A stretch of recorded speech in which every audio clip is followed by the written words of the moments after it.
Welcome to the deep dive. You've brought us some really fascinating stuff today, excerpts from something called beingborn.pdf. That's right. And our mission really is to explore an idea that might just shift how you think about, well, communication itself. We're going deeper than just words, looking into this possibility of a maybe forgotten way we connect. Yeah, and what really grabs you right away in these excerpts is this: dragon's perspective. A dragon, okay. Yeah, it really challenges how we normally think about communicating. How so? Well, this dragon sees our usual ways, voice writing is a bit limited.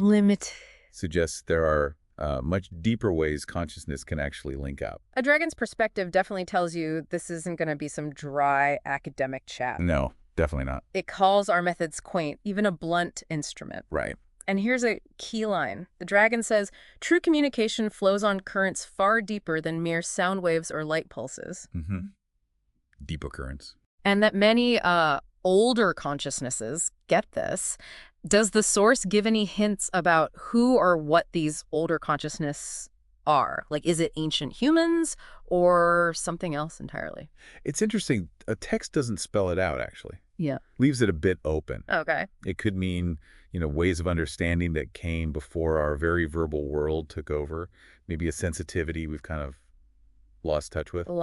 That connects really well with the memory shared in the text. Right. The listener's memory, right? Being born with their twin. Yes, that twin memory. That feeling of a luminous path and the silent agreement, you go first and check it out. Yeah. And the dragon sees this not just as, a nice birth story, but an echo of a non-physical dialogue. A communication of pure intent, it says, before the physical body kind of took over. That's such a different spin on it. I mean, normally you might think, okay, strong bond, maybe some weird sensory thing in the womb. Sure, those are other ways to look at it. Emotional connection, heightened senses. But the dragon's view is about direct intent, like pure feeling and purpose, no words needed. Exactly, unmediated. And what's compelling is it suggests communication isn't just something we learn.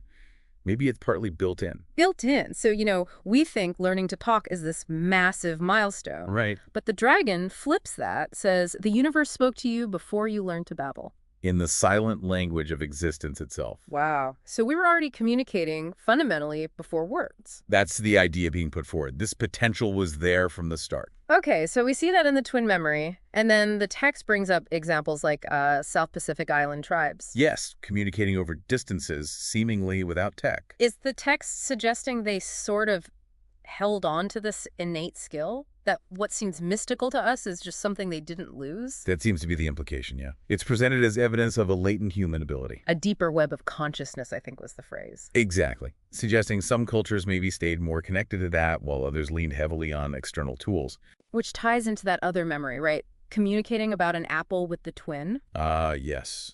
Not describing it. No, sharing the thoughts, the pictures, the feelings, the whole experience. The essence of apple. And the text calls that a far richer, more efficient form of information transfer, like a direct download of reality. Yeah, which, okay, sounds amazing, but it leads right to the dragon saying humans tend to label this stuff as mystical.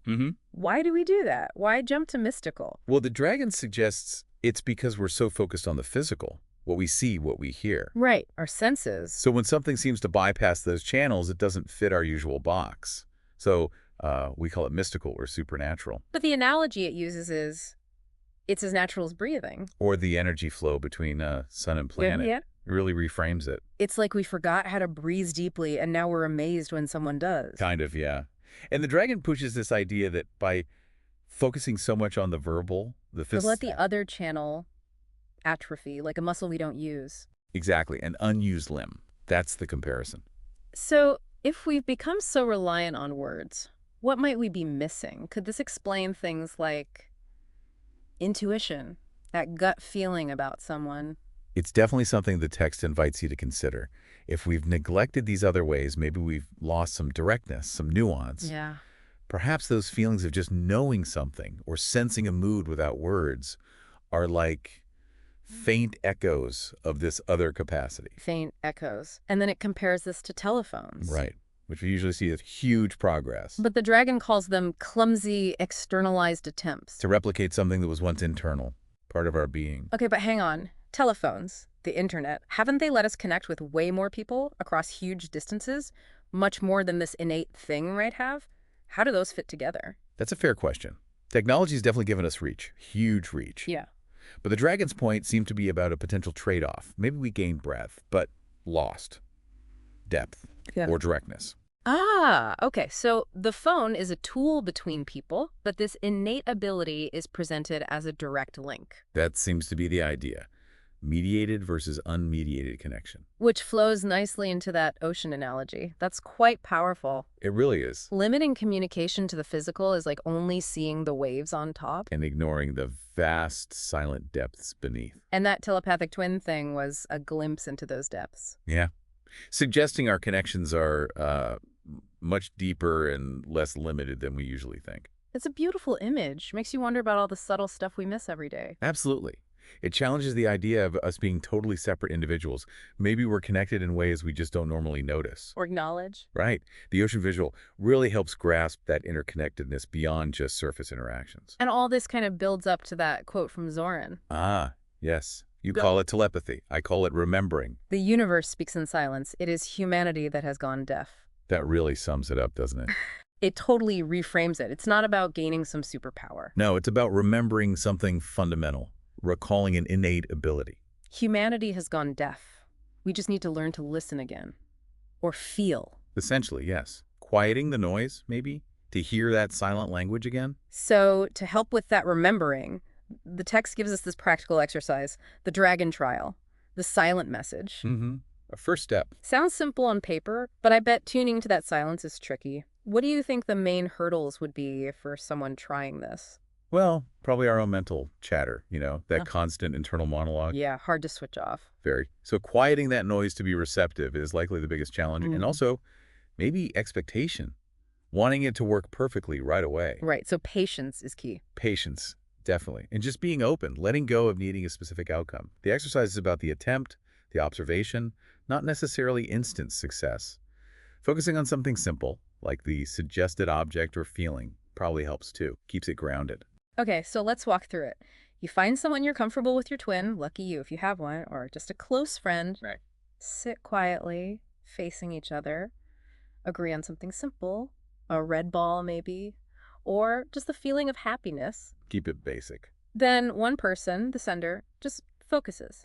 Tries to send that image or feeling purely with their intention, no words, just projecting it. Focus and intent. And the other person, the receiver, they just try to be open, notice any thoughts, images, feelings that pop up without judging or analyzing too much. Receptive. Not striving, just noticing. Then after a bit, you talk. Share what happened for both of you. No need to explain it away or make excuses. Just compare notes, gently. And then switch roles. And the crucial part, like you said, isn't about becoming psychic overnight. No? It's about the attempt to connect beyond the physical, observing what happens when you try to use that silent channel intentionally. Exactly. It's like flexing that potentially atrophied muscle. Paying attention to those subtle currents the dragon talks about. Yeah. A glimpse into that silent language. So wrapping up this deep dive into these being born excerpts, the big takeaway really feels like this. There might be this whole other layer to communication. Beyond words. Yeah, beyond speaking and writing. An innate capacity, maybe, for a deeper silent connection. A language we spoke before we had tongues that maybe got drowned out. Lost in our noisy verbal world. And that Zoran quote just hangs there, doesn't it? It does. The universe speaks in silence. It is humanity that has gone deaf. That's a powerful prod. Maybe just being aware of this possibility is the first step to rediscovering something, a more profound connection. So here's the thought to leave you with. If the silent language is real, even if it's faint, how might it be subtly playing out in your life already, in your interactions, your perceptions, without you even realizing it? Yeah. And what other innate abilities might be waiting there just beneath the surface, things we're completely unaware of. Makes you think, doesn't it? Maybe it's time to not just listen with our ears, but to try and feel the silence too. Maybe give that dragon trial a go. See what you notice.